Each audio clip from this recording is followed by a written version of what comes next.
Utilisons la gamme Soumamous pour l'hygiène et la désinfection de nos maisons.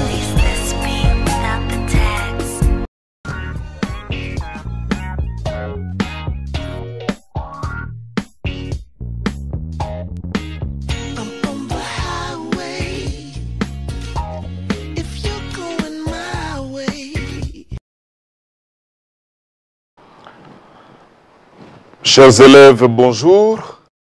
C'est avec beaucoup de plaisir qu'on se retrouve encore aujourd'hui.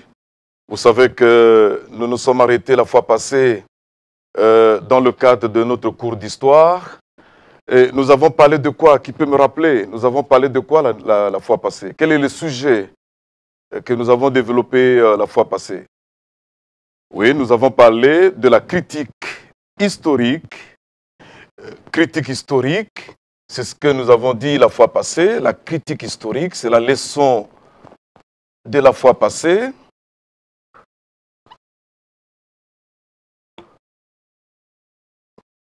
La critique historique, quelle est la définition de la critique historique? Qui peut nous définir la critique historique? Oui, la critique historique, très bien. La critique historique, c'est un examen. C'est l'ensemble de règles. C'est un examen qu'on soumet d'ailleurs. Toute information, tout témoignage que vous recevez, toute documentation doit être soumis, n'est-ce pas, à un examen qu'on appelle critique historique.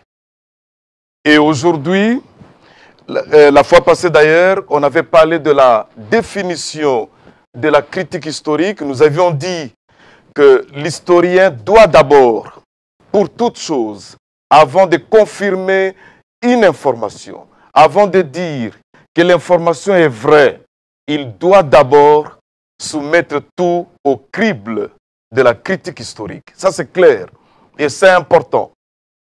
Quel est maintenant le but de la critique historique? Pourquoi on étudie la critique historique? Oui, qui peut répondre, qui a bien saisi la leçon? Oui, oui. Bassele? Oui, très bien. La critique historique nous aide. Je dis d'abord la définition. La définition d'abord, c'est un examen. Un examen, un ensemble de règles. De règles qu'on utilise pour faire quoi? Cet examen, cet ensemble de règles qu'on utilise pour jauger la valeur du document, pour découvrir la valeur du témoignage, la valeur du document, la valeur d'une information. Toute information doit être critiquée. Et je vous ai dit qu'il ne faut pas critiquer en désordre. Il ne faut pas critiquer aveuglément. Il faut absolument, pour toute chose, vraiment, vraiment appliquer la critique historique. Le but, on a déjà répondu, c'est pour former notre jugement. Former notre jugement. C'est pour peser les pour et les contre. Chers élèves, vous êtes devant une information. J'avais déjà dit ça. Vous êtes devant une documentation. Vous êtes devant un témoignage. Quelqu'un vous apporte une information. Il faut toujours peser les pour et les contre. Il faut toujours nuancer les points de vue. Peser les pour et les contre. Les pour et les contre.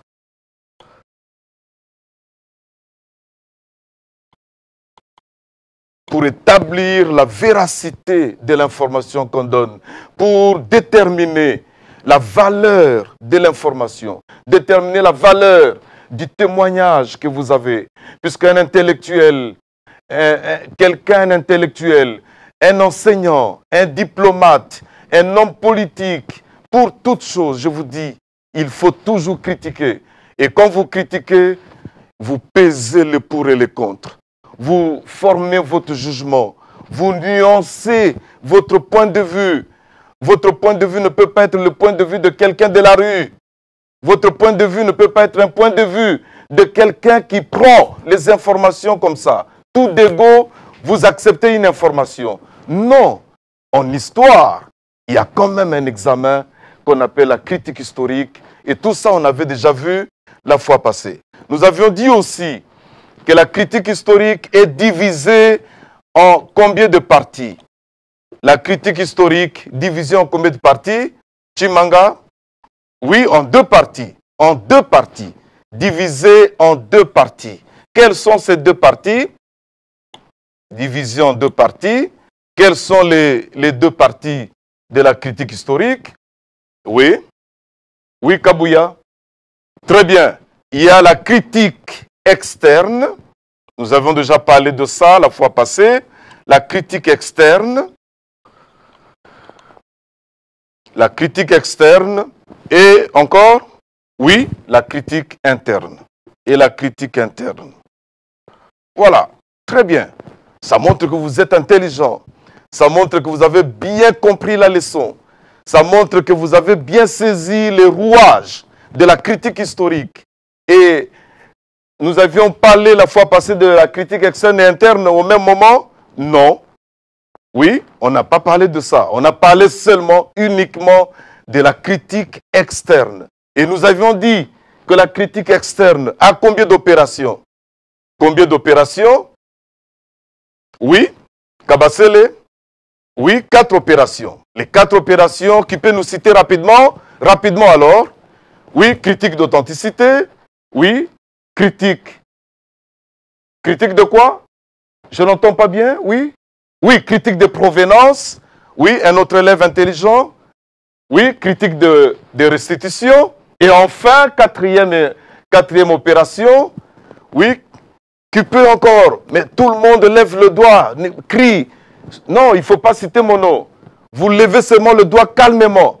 Oui, oui, la critique d'originalité. Quand vous avez les 4 étapes là, quand vous terminez les 4 étapes, puisque vous devez jauger la valeur du document, vous devez comprendre que ce document est original ou bien faux. Un historien, quand vous êtes devant un document, vous êtes devant un témoignage, vous êtes devant une information donnée.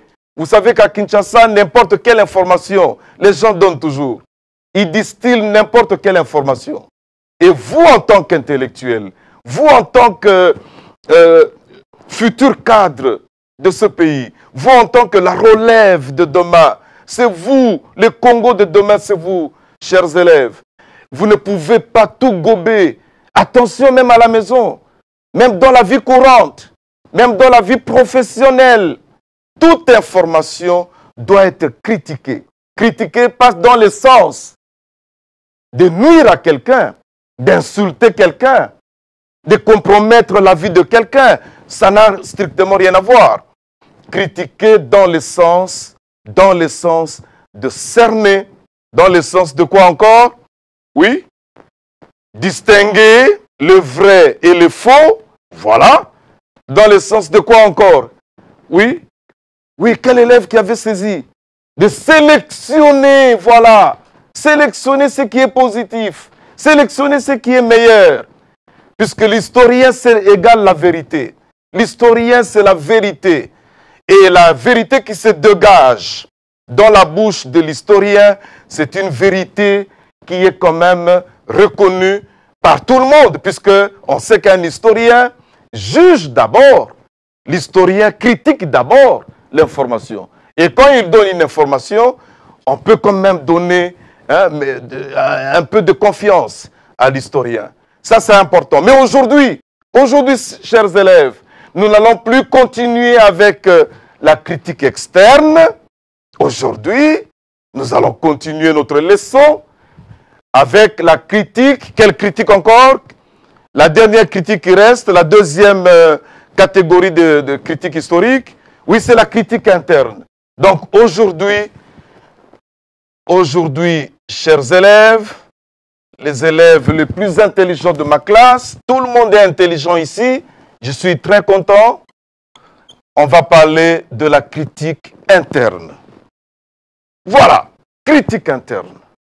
Après avoir établi la valeur du document, après avoir fait les 4 opérations, critique d'authenticité, de provenance, de restitution, d'originalité, quand vous avez fini maintenant de remuer l'information dans tous les sens, quand vous avez fini de décortiquer l'information dans tous les sens, maintenant, puisque vous vous êtes rendu compte que l'information que vous avez, vous vous êtes rendu compte que le témoignage que vous avez, vous êtes rendu compte que la documentation qui est devant vous est vraie, puisque vous avez déjà étudié la forme, la personne qui vous apporte l'information.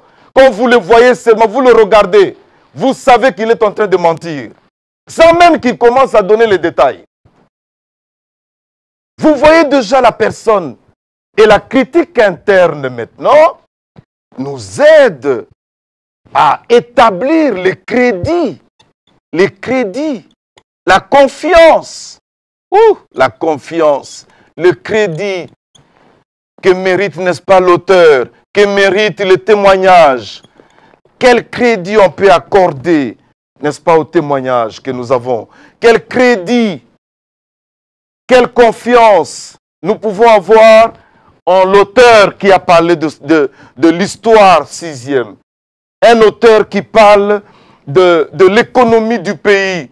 Il faut aussi voir un peu, est-ce qu'il est vraiment historien, est-ce qu'il est économiste pour parler de l'économie, ou bien c'est quelqu'un, puisque aujourd'hui, tout le monde est capable de tout, hein? Vous savez, tout le monde est expert. Tout le monde est expert. Tout le monde dit toujours, non mais écoutez, quand vous lui donnez un travail, non, je suis capable de le faire. Alors qu'en réalité, il n'a pas les capacités intellectuelles voulues pour exercer quelque chose, un travail, pour faire un travail. Et ici, l'historien qui a fini la critique externe, la forme extérieure du document, qui a regardé les passeports que vous avez, est-ce que ce passeport est vrai? On regarde, est-ce qu'il est original? Est-ce que c'est une copie? Est-ce que le témoignage que vous me donnez là, vous étiez témoin direct? Est-ce que vous avez vécu ça? Est-ce que vous étiez témoin oculaire? Vous avez vu les choses que vous êtes en train de rapporter. S'il a vu, là, l'historien peut lui accorder un peu de crédit, un peu de confiance. Il accorde la confiance à la personne qui amène une information.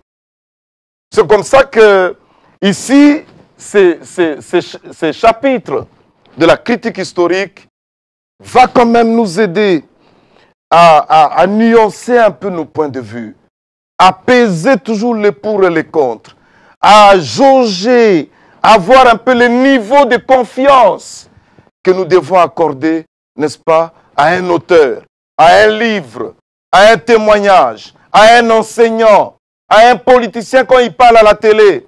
Est-ce que ce qu'il dit c'est vrai? Est-ce qu'on peut lui accorder un peu de crédit? C'est comme ça qu'on appelle ça d'ailleurs, par d'autres auteurs, ils appellent la critique interne la critique du témoin. La critique du témoin. On appelle aussi la critique du témoin ou bien la critique de crédibilité. Crédibilité de l'auteur, du témoin. Est-ce que le témoin était témoin direct? Est-ce qu'il a vécu les informations pour qu'il mérite de nous une certaine confiance, pour qu'il mérite de nous un certain crédit? Ça, c'est important, chers élèves. Et ça, c'est une matière que vous devez retenir. Beaucoup de questions sont puisées dans la critique historique aux examens d'État. Il faut faire attention. J'attire tout particulièrement votre attention sur ça. La critique interne voit le crédit à accorder à un auteur. La confiance. Puisque vous savez, même dans la vie pratique, dans la vie courante, quelqu'un qui vous apporte des informations, je ne sais pas, il a ramassé ça où, il vient vous bombarder une information, et directement, puisque vous êtes naïf, vous acceptez cette information-là. Il faut vous poser des questions. Est-ce que la personne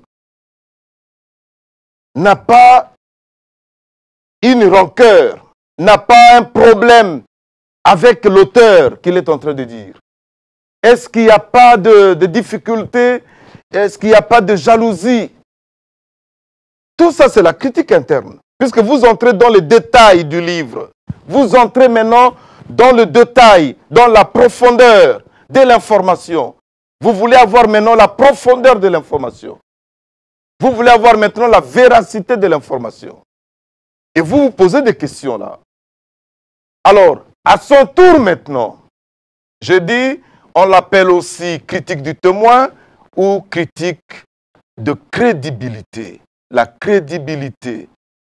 La crédibilité. Crédibilité. Voilà, la crédibilité. À son tour maintenant, la critique interne est divisée aussi en deux parties. La critique externe en 4 parties. Mais la critique interne en 2 parties. Quelles sont ces 2 parties? Premièrement, vous avez la critique d'interprétation. Ça c'est important. C'est important, je vois d'ailleurs une question d'examen d'État. La critique d'interprétation. La critique d'interprétation. Ou bien, on l'appelle aussi herméneutique. Herméneutique. La critique d'interprétation ou herméneutique ou encore exégèse. Exégèse. La critique d'interprétation. Ou bien herméneutique. Ou bien exégèse. C'est une opération qui permet à l'historien de savoir ce que l'auteur a dit. Ce que l'auteur a dit. Et ce que l'auteur a voulu dire. Qu'est-ce qu'il a voulu dire? Qu'est-ce que l'auteur a dit? Tu comprends d'abord l'essence de l'auteur, l'essence du témoignage, l'essence de l'information qu'on vous apporte. Qu'est-ce que l'auteur a dit? C'est ça la critique d'interprétation. Qu'est-ce qu'il a dit? Qu'est-ce que l'auteur a dit? Il y a 2 choses. Et qu'est-ce que l'auteur a voulu dire? Voilà. Qu'est-ce que l'auteur a dit? Et qu'est-ce que l'auteur a voulu dire? Il faut entrer, il faut s'identifier à l'auteur. Il faut être à la place de l'auteur pour savoir ce qui reste même dans sa tête. La personne vous donne une information. Puisqu'ici, les problèmes de la critique historique, c'est l'information qu'on apporte. C'est la documentation qu'on apporte. Quand on écrit un livre, il y a une information qu'on veut donner. On informe la population de quelque chose. Il y a un témoignage qu'on donne. Alors, quand quelqu'un apporte une information, chers élèves, vous qui attendez les examens d'État, très bientôt d'ailleurs, puisqu'il n'y aura pas année blanche, tel que les gens sont en train de dire à gauche, à droite. Vous qui attendez les examens d'État, peu importe le temps que ça peut prendre, puisque vous savez, on a déjà étudié 3/4 de matière, et on ne peut pas, il n'y a pas de raison pour qu'on ait une année blanche. Voilà pourquoi j'attire encore votre attention sur cette critique. Qu'est-ce que l'auteur a dit? Qu'est-ce que le monsieur a dit? Mais qu'est-ce qu'il ne veut pas dire? Qu'est-ce qui reste encore dans la tête? Quelle explication on peut donner encore? Ici, c'est l'essence de l'événement, l'essence de l'information. Ce que l'auteur a dit et ce qu'il a voulu dire. Je donne un exemple banal d'ailleurs. Quand Jésus-Christ nous dit, pour entrer dans le royaume des cieux, il faut être comme des petits enfants. Est-ce qu'aujourd'hui, nous tous, nous avons un âge donné? Nous devons revenir encore dans le ventre de notre maman pour être un enfant, pour entrer dans le royaume des cieux? Non, ça c'est ce que Jésus a dit. Mais il faut comprendre dans ça, dans ce qu'il a dit là. Qu'est-ce que ça veut dire? Qu'est-ce que ça veut dire ça? Il y a une explication. C'est quand vous interprétez l'information, une documentation, vous allez vous rendre compte même de ce qui reste dans la tête du témoignage qu'on vous donne, dans la tête de l'auteur. Et c'est ça la critique d'interprétation. C'est ça la critique d'interprétation. Mais attention, puisque là aussi il y a quand même des faits très négatifs. Parfois on interprète mal. Parfois on se fait des gens des idées contrairement différentes de ce qu'ils sont réellement. On peut interpréter quelqu'un, puisque vous êtes historien, il faut faire attention dans cet examen ici, dans cette opération, il y a quand même une attention, n'est-ce pas, à faire quand vous interprétez un document, une documentation, etc. Vous pouvez d'ailleurs taper à côté dans votre interprétation, dans l'idée que tu t'es faite de la personne. Et c'est ça la critique d'interprétation. Deuxième chose, il y a la critique d'autorité. La critique d'autorité. Critique d'autorité. La critique d'autorité.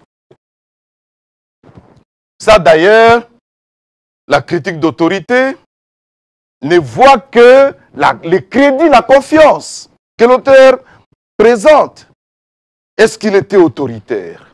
Puisqu'il faut voir aussi la personne, sa vie sociale. La personne qui vous apporte une information, l'auteur, tu es devant un livre, toi en tant qu'intellectuel, en tant qu'historien, tu dois te poser la question, est-ce que cette personne, quel est son rang social? Quelles sont les motivations qui l'ont poussé à écrire ce livre? Quels sont les rapports qu'il a avec les pygmées, par exemple? Vous sortez un livre sur les pygmées. Mais il faut se poser des questions. Comment vos relations avec les pygmées? Peut-être vous voulez défendre une cause. Et en défendant une cause, vous prenez part de la personne ou bien des personnes que vous voulez mettre en exergue dans votre livre. Vous donnez des informations, puisque là c'est le crédit, l'autorité, la personnalité de la personne. Voilà pourquoi, chers élèves, vous devez en tout cas tenir compte de votre personnalité, vous-même d'abord, votre habillement, votre façon d'être. Quand vous racontez quelque chose, il y a des gens même quand on te regarde, on dit non, non, non, lui non, ce qu'il dit là, lui il est toujours comme ça. On rejette, on bafoue tout ce que toi tu vas dire, puisque tu n'as pas assez de crédit. Les gens n'accordent pas de crédit à ce que tu dis, puisque tu es toujours habitué à mentir. Tu es habitué à mentir. Et c'est comme ça que l'historien doit prendre tout ce que tu dis, tout ce que tu fais, avec beaucoup de réserve. Doit prendre des précautions. Et la précaution ici, c'est la critique historique. La précaution pour un historien, c'est la critique historique. Il doit prendre des précautions. Il doit se rendre compte que pour ce monsieur-là, je ne peux pas accepter tout ce qu'il a dit. Peut-être il fait ça par haine. Il fait ça pour des raisons sociales. Il fait ça pour défendre sa nation. Peut-être.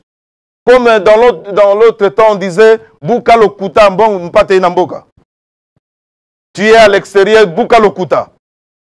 Et un historien, quand il est à côté, il t'entend parler, même si tu parles de ton pays. Il te regarde, la façon dont tu parles. Il dit non, ce qu'il dit là, c'est faux. Et il y a des gens qui sont expérimentés, qui sont prêts à tout, hein, pour rejeter tout ce que tu dis. Et c'est comme ça que même les juges, les magistrats, sont des historiens, puisqu'il y a le cours de critique historique, même dans les cours de droit. La critique qui permet au magistrat, il est là calme seulement, il ne parle pas. Toi, tu commences à parler, tout ça, et après, il te dit, tout ce que tu as dit, c'est faux. C'est ça. C'est ça, chers élèves. C'est comme ça que quelqu'un peut s'égosiller, quelqu'un peut se détendre à expliquer, mais à la fin de compte, on lui dit, non, tout ce que tu as dit, c'est du mensonge. Le crédit que vous accordez à l'information, la valeur de l'information. Ici, c'est la valeur de l'information. La critique historique, c'est la valeur de l'information. C'est un examen. Il faut tout examiner. Et dans la critique d'autorité maintenant, chers élèves, suivez-moi très bien. Dans la critique d'autorité, il y a aussi quelques examens là-bas qui font partie de la critique d'autorité. Il y a d'abord, vous devez vous poser la question sur la compétence. La compétence. La compétence de l'auteur. La compétence de celui qui informe, de celui qui donne l'information. La compétence de l'auteur. L'auteur qui a sorti un livre, est-ce qu'il a été compétent? Est-ce que les 5 sens sont normaux? Est-ce que les 5 sens sont normaux? Est-ce qu'il a les capacités intellectuelles et les qualités voulues pour parler d'un événement, d'une observation donnée? Est-ce que tout ce qui est dans ce livre ici, tu feuillettes même le livre, puisque la critique interne, tu es déjà dedans. Tu feuillettes même le livre, tu regardes tout ça. Est-ce que le monsieur-là était capable, n'est-ce pas, d'écrire tout ça? C'est comme ça même, moi je vous dis sincèrement, même avec les étudiants, quand je lis les mémoires, je lis un travail de fin d'études, je dis mais ça c'est du plagiat. Je sais détecter que ça c'est un plagiat. Il n'a fait que recopier. Ça ne vient pas de lui. Puisque vous savez l'intelligence de l'enfant. Vous connaissez son intelligence, le niveau de l'intelligence. Vous connaissez le niveau de compréhension. Les réponses qu'il donne en classe. Vous les connaissez, vous connaissez la personne qui est dans votre entourage, dans votre maison. Et vous vous dites, cette personne-là n'est pas capable de sortir un livre de haut niveau comme ça. Et là, l'historien prendra ce livre avec beaucoup de réserve. Il va rejeter ça. Ça, c'est la compétence. La compétence. On jauge, on regarde, on mesure la valeur, n'est-ce pas, de l'auteur. Est-ce qu'il était compétent? Est-ce qu'il était sincère? Oui. Est-ce que tu étais sincère? Est-ce que ce que tu as dit, tout ça, ça remonte sur la confiance, le crédit qu'on doit accorder. Est-ce que le monsieur qui a fait des recherches sur X, sur telle personne, qui raconte des histoires sur la personne, est-ce qu'il est sincère? Est-ce qu'il dit vraiment la vérité? Est-ce qu'il a bien noté? Il a bien noté les informations. Est-ce qu'il n'a pas un problème particulier avec la personne? Puisqu'il y a un acharnement, par exemple. Est-ce qu'il n'y a pas un problème? Les historiens vont creuser d'ailleurs, vont scruter pour en découvrir, n'est-ce pas, la réalité des choses. C'est ça l'historien. Vous allez voir même au tribunal, quelqu'un là, il invente des histoires sur toi. Mais l'historien, et surtout en justice, je vous ai dit qu'il y a des historiens, chers élèves. Bossamba, il faut suivre ici. Oui, la leçon est très attrayante. Il faut suivre. Et il y a beaucoup de questions sur la matière que je donne là. Il ne faut pas de causer, pas de dialogue. Suivez-moi. Donc, j'étais en train de vous dire que au-delà, en dehors de la compétence, c'est-à-dire est-ce qu'il avait des capacités intellectuelles? Est-ce que les sens sont-ils, est-ce que les sens sont normaux? Est-ce que il était sincère aussi? Il n'a pas dit des choses par la haine, par la jalousie.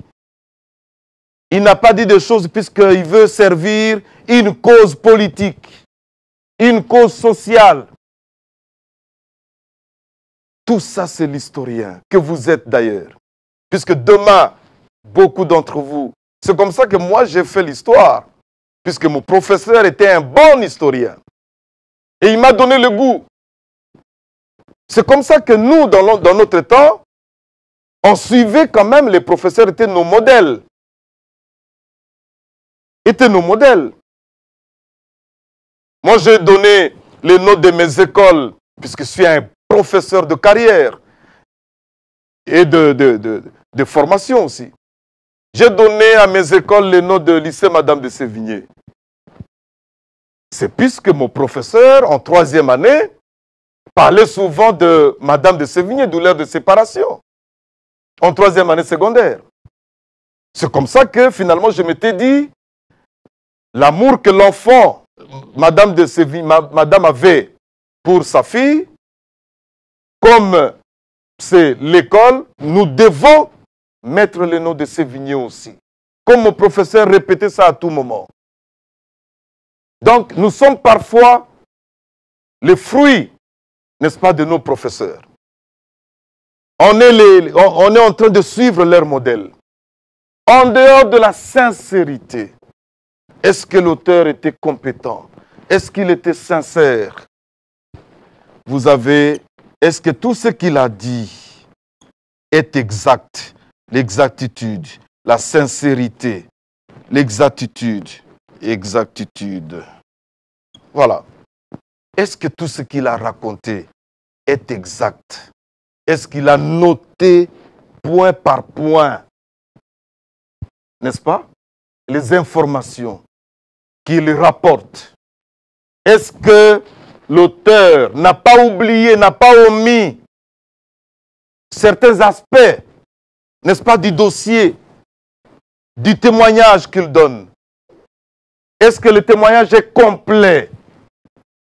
Voilà les questions que l'on doit se poser et que l'historien doit établir. N'est-ce pas? Tout ça, la compétence, la sincérité, l'exactitude, c'est pour établir le crédit, la confiance, la critique d'autorité. Je donne un exemple. Un bulletin ou bien examen d'État. Je prends par exemple, ça a commencé en 74 par exemple, 74. Examen d'État. Le premier diplôme d'État, c'est en 74. Alors, tu fais un concours, il y a les candidats qui se présentent, chacun se présente avec ses dossiers, oubliant que tu es historien. Tu regardes chaque dossier, tu étudies chaque dossier, tu examines. En examinant les dossiers, tu es en train d'appliquer la critique historique sur chaque dossier pour voir si réellement le dossier est authentique, est exact. Mais le monsieur se présente, dans le dossier, il glisse un diplôme de 1900. Ça, c'est 1974, les examens d'État ont commencé. Il vient avec un diplôme de 1973. Ça, c'est un exemple que je donne. Et il est là, il se bombe le dos. Non, moi, je suis intellectuel. J'ai déposé un bon dossier. hein, je serai retenu hein, comme chef d'antenne, tout ça, comme ceci, cela. Mais en réalité, l'historien regarde et il se rappelle que les premières évaluations, les premiers examens d'État a commencé en 1974. Mais ces diplômes de 73, ça vient d'où? C'est que le diplôme est comment? C'est que le diplôme n'est pas comment? Je donne un exemple. Je dis, l'historien va écarter ce diplôme de 1973, 73. Puisque son auteur qui a écrit,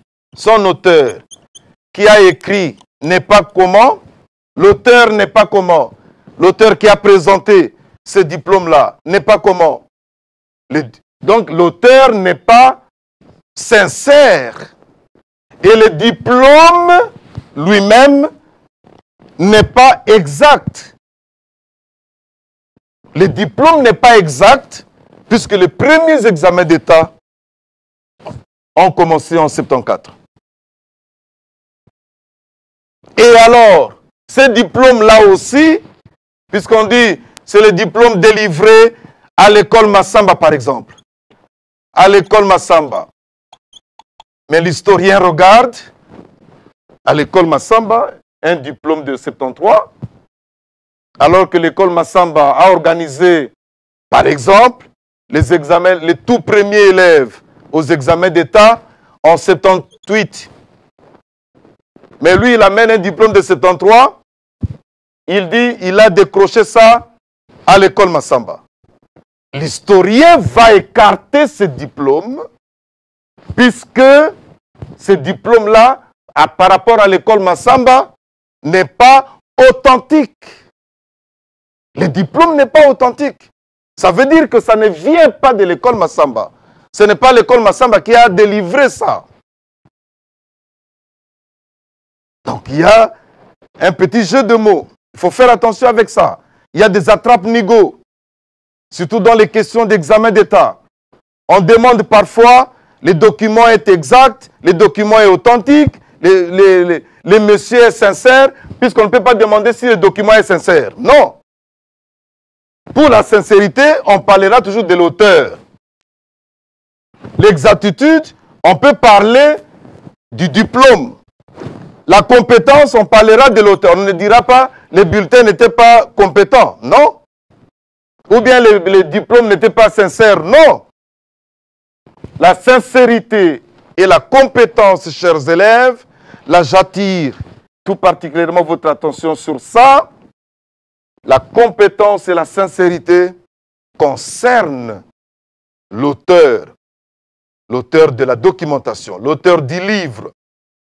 Mais l'exactitude ou bien l'authenticité, un document qui est authentique, c'est-à-dire c'est un document qui vient de la source. Toi, tu ne cherches pas la source. Tu ne cherches pas d'où vient le document. C'est comme ça que tu te pavanes dans des faussetés. Tout ce que tu racontes, mais c'est faux.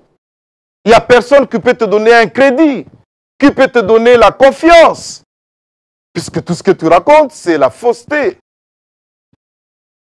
Et chers élèves, demain, vous serez dans la vie professionnelle. Il faut tout critiquer. Il faut toujours jauger les informations. Quand vous avez des documents, vous avez un témoignage, il faut critiquer. Il faut faire d'abord la critique externe.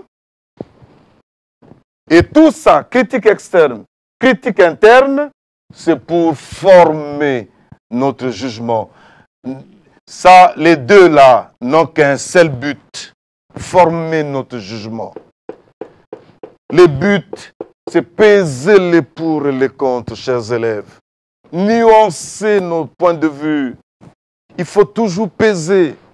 Il ne faut pas tout gober, il ne faut pas tout avaler. Il ne faut pas tout accepter. il faut toujours décortiquer d'abord l'information, interpréter l'information. Il faut savoir ce que l'auteur a dit. Vous êtes en possession de ce que l'auteur a dit. Et il faut se soucier du reste, de ce que l'auteur veut dire. Qu'est-ce qui est resté dans sa tête? C'est comme ça que vous allez voir papa, et là il est assis. Oh papa, j'ai trouvé un fiancé. Oui, c'est bien. Papa dit, amène-moi les fiancés maintenant. Et le soir, les fiancés arrivent avec des chaussures démesurées, avec un pantalon, je ne sais pas, trop serré là au pied. Et il vient là, comme les jeunes d'aujourd'hui. Papa reste calme, il est en train de faire la critique historique, il regarde la personne. Et vous allez voir après, papa dit non, non, pas celui-là. Sans même entrer dans les détails.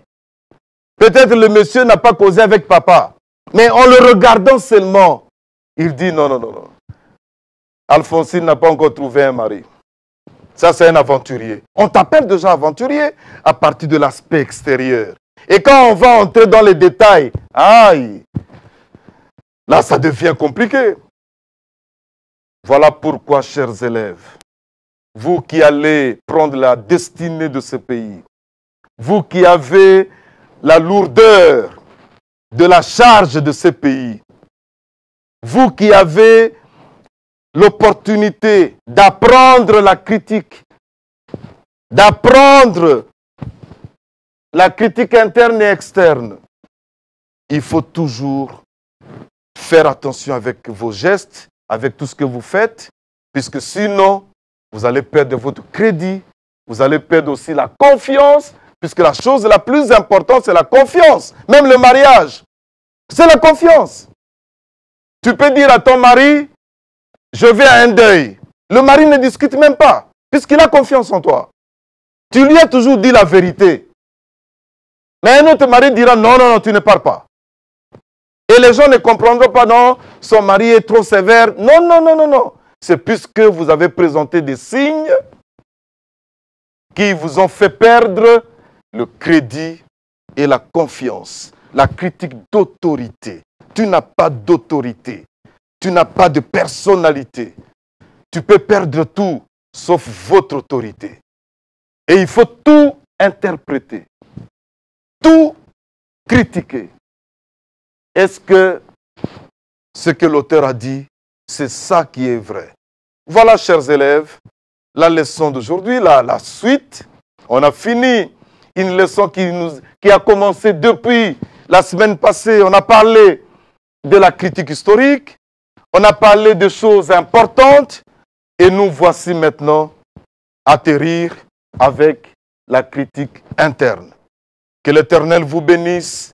Respectez les mesures d'hygiène. Respectez les mesures édictées par le président de la République, édictées par l'OMS, édictées par le ministère de la Santé, pour que rapidement alors, que nous retrouvions le chemin de l'école. Puisque vous avez la capacité de changer ce pays. Puisque ce pays met toute sa confiance. Ah, l'élément confiance revient. L'élément confiance revient. Le pays met toute sa confiance en vous. C'est vous, le Congo de demain. C'est vous, le développement de ce pays. Alors, il faut faire tout pour respecter dans votre entourage, à la maison, avec papa, tout ça, toutes les mesures, n'est-ce pas, d'hygiène, de restrictions que l'OMS a données. Et on va se revoir très très bientôt. Nous avons mis, pour vous d'ailleurs, pour vous les élèves, et à vous aussi, chers parents, de bien suivre les cours, une série de cours que nous donnons, chaque jour d'ailleurs, n'est-ce pas, à Éduc TV, qui est une chaîne thématique, une chaîne pédagogique qui vous permet de suivre à distance cette formation. Et nous sommes là toujours, toute cette période, même si, puisque coronavirus, on va le vaincre. C'est une bataille que nous sommes engagés et nous allons le vaincre. Très bientôt d'ailleurs, puisque je fais confiance, toujours l'élément confiance. Je fais confiance au docteur Mouyembe, puisqu'il a déjà démontré, n'est-ce pas, sa force de frappe avec Ebola. Et nous allons certainement trouver de solutions très bientôt. À très bientôt, la semaine prochaine, on se retrouve, puisque ce sera une autre leçon, une nouvelle leçon. Et je viendrai poser une interrogation sur ce chapitre qui a concerné la critique historique. Que l'Éternel vous bénisse. Merci.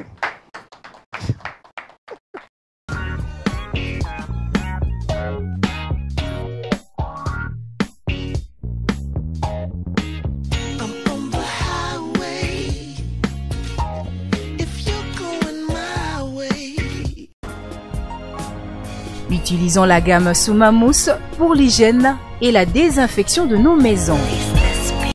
Chers parents, chers élèves, chers partenaires éducatifs, mesdames et messieurs, la fermeture momentanée par les chefs de l'État des établissements scolaires à cause du coronavirus ne signifie pas que les élèves, nos enfants, ne peuvent plus bénéficier d'une formation durant la période concernée.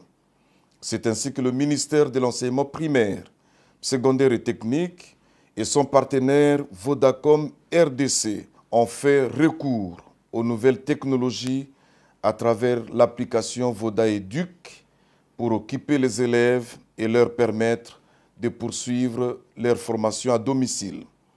Nous vous recommandons d'utiliser la plateforme VodaEduc pour votre formation à 0 unité. Pour y accéder, il suffit simplement de taper VodaEduc, Vodacom CD, dans votre moteur de recherche.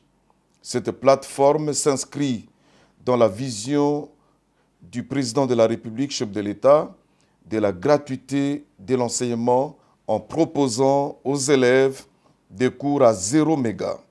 VodaEduc, qui sera enrichi par des contenus numérisés locaux, contient 1. Plus de 8000 vidéos de cours et exercices interactifs. 2. Des items d'examen d'État pour les finalistes des humanités cycle long. 3. Des modules de formation à distance des enseignants. 4. Des messages de santé sur l'hygiène. Et 5. Des contes et récits africains. Aussi, faudrait-il signaler la mise en place d'une classe télévisée avec la chaîne Educ TV en utilisant VodaEduc pour des apprentissages en temps réel. Nous sommes convaincus que la technologie est le seul outil qui peut nous aider présentement à répondre aux besoins d'apprentissage de nos enfants et leur éviter tout dérapage éventuel. N'oublions pas de respecter les mesures d'hygiène édictées par l'Organisation mondiale de la santé et le ministère de la Santé. Chers parents, chers élèves, je vous remercie.